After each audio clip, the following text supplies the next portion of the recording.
শুক্রবার জুমার দিন দুপুর 12টা থেকে 2টার মধ্যে এই ছোট্ট দোয়াটি কেউ যদি 11 বার পাঠ করে, এরপরে সে আল্লাহর কাছে যা চাইবে আল্লাহ পাক তাকে তাই দান করবে।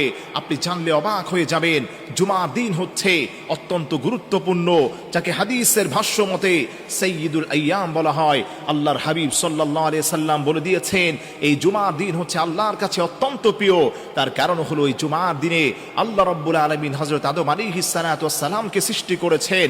আদম আলাইহিস সালাতু ওয়াস সালামকে শুধু সৃষ্টি করে নাই, জান্নাত জাহান্নাম, একটি বর্ণনায় পাওয়া যায় গোটা কায়নাতকে আল্লাহ রাব্বুল আলামিন এই জুমার দিনে সৃষ্টি করেছেন। আল্লাহু আকবার পড়েন। এজন্য আমার প্রিয় ভাইরা, জুমার দিন আল্লাহর কাছে এত প্রিয়।